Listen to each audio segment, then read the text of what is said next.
Y saludo al doctor Daniel Fernando Pérez Larios. Él es infectólogo y pues nos va a aclarar muchas dudas que tenemos acerca de la enfermedad de Lyme. Doctor, muchas gracias. Antes que nada, muy buenos días y muchas gracias por darnos esta entrevista para Código Salud. Hola, muy buenos días, mucho gusto, gracias a todos, un placer. Bueno, pues hemos escuchado mucho sobre esta enfermedad de Lyme, pero yo quisiera empezar preguntándole cuáles son los síntomas, los principales síntomas de esta enfermedad.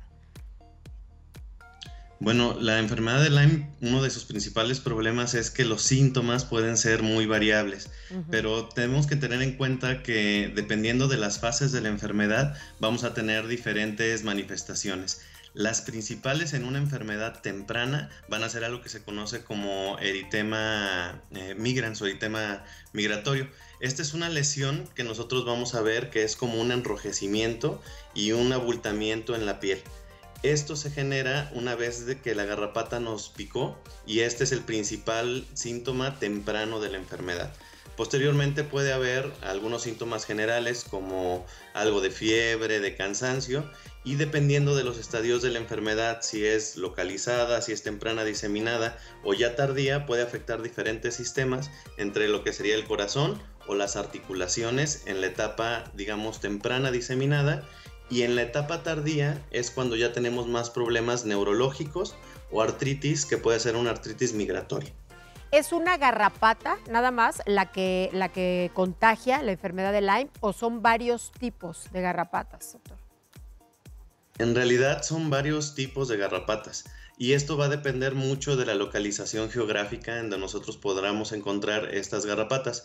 Cuando estamos hablando de lo que sería Norteamérica, las principales son las garrapatas de la especie que se llama Ixodes y Sí. dependiendo pues de las especies tienen diferentes nombres. La principal sería Ixodes scapularis, seguida de Ixodes pacificus.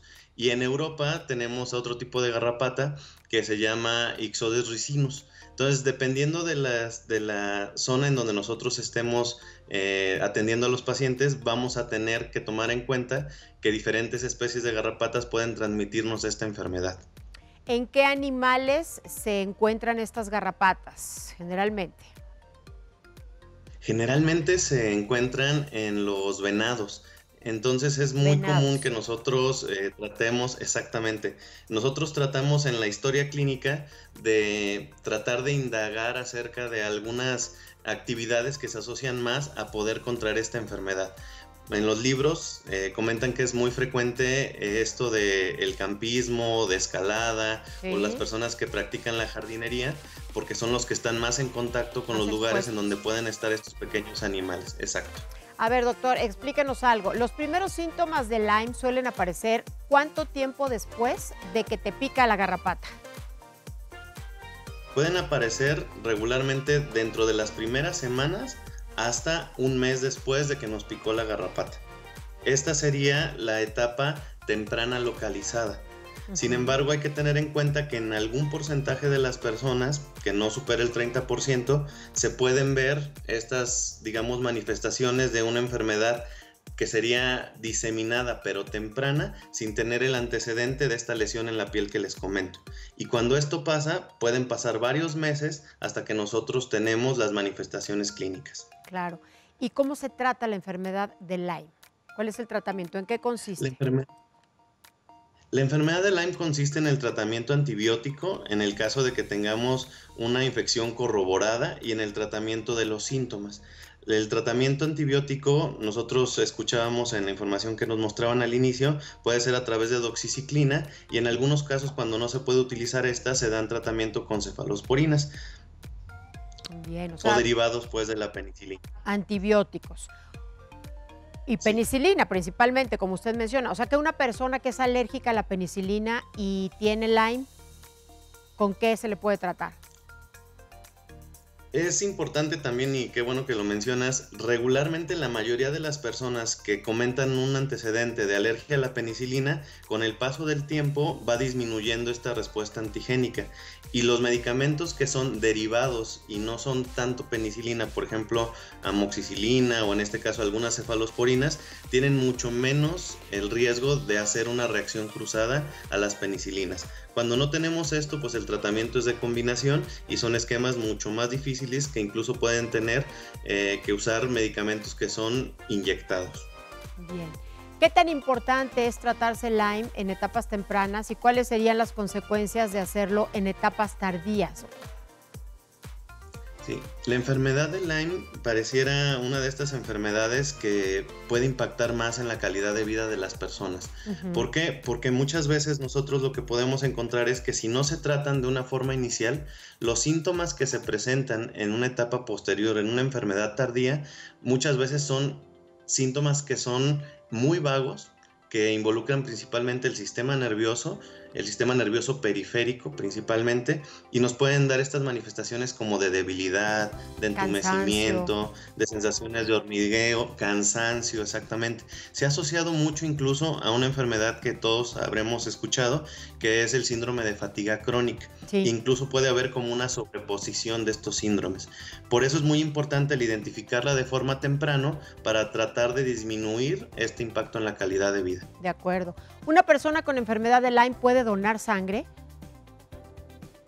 Una persona con enfermedad de Lyme que tenga una enfermedad temprana o activa no sería candidata para donar sangre. No sería Aquí algo que candidata. es muy importante, no sería candidato. Algo muy importante es el diagnóstico. El diagnóstico se basa primero en determinar que las personas tienen anticuerpos contra la enfermedad. Sí, porque muchas veces encontramos en la práctica privada que llegan personas con el diagnóstico de enfermedad de Lyme, pero al cual solamente se les hizo una técnica que se llama Western blot. El Western blot lo que hace es tratar de ver pedacitos de la bacteria o antígenos de la bacteria y Ujú. dependiendo del número de reactivos positivos que tenga, se da el diagnóstico. Pero esta solamente se puede hacer como confirmatorio, no tanto como un método, digamos, inicial. Entonces tenemos que tener síntomas, exposición, los Ujú. anticuerpos y posteriormente el Western blot. Bien. ¿Y la enfermedad de Lyme se puede transmitir por medio de la leche materna, por ejemplo? Una mujer que está No, lactando. no hay ningún, o no hay una información, digamos, que sea contundente a este respecto. Sin embargo, sabemos que hay algunas otras enfermedades que se transmiten como por espiroquetas que pueden ser transmitidas por algunas de estas rutas y entonces hay que tener cuidado. Lo que sí es muy importante es que regularmente la enfermedad de Lyme es una enfermedad que es muy sintomática y en la cual debemos de tener siempre este antecedente de exposición y que por el tratamiento que se les puede dar a las personas que tienen esta enfermedad los descalificaría en ese momento para la lactación. Claro, pero sí se cura.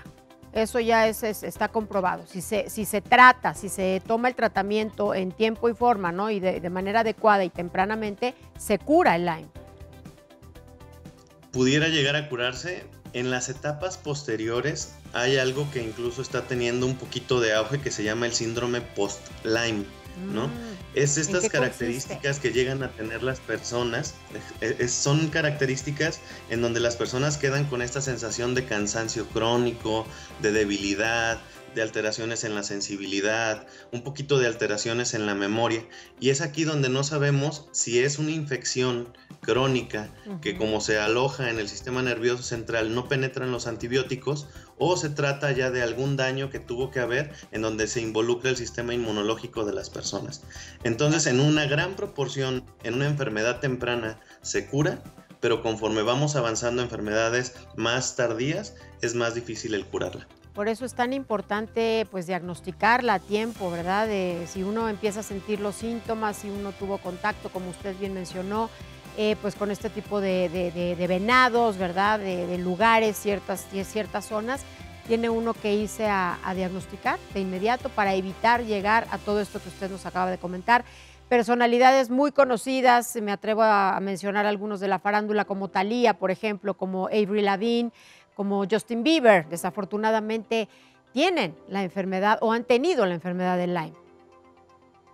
Exacto. Pues le agradecemos Y aquí es mucho. importante que veamos que incluso en la ciudad hay lugares en donde podríamos tener, por ejemplo, estas zonas boscosas en donde a veces va la familia, ¿no? En donde están cerca de Toluca, etcétera. Hay lugares en donde puede haber esta transmisión de Lyme y se están haciendo estudios para saber exactamente si nuestras garrapatas que están en estos lugares tienen esta bacteria. ¿Pero todavía no está comprobado? Hay estudios en donde sí se ve que esta bacteria está como parte del tracto gastrointestinal de estas especies de garrapatas, pero no tenemos como tal estudios que nos digan exactamente en toda la República cómo es esa distribución de estas garrapatas. Y es importante saber que van desde mayo hasta agosto con un pico en junio. De mayo a agosto con un pico en junio. O sea que vamos a estar en junio. Empezar ahora la mera temporada. Esperemos que con la sana distancia y el guardarnos todavía un poquito en casa, no haya tantos casos en este año. Por supuesto. Sí. Doctor, muy interesante todo lo que nos ha compartido a través de esta conversación. Le agradezco mucho. Muchas gracias. Ha sido un placer. Muchas gracias. Hasta luego.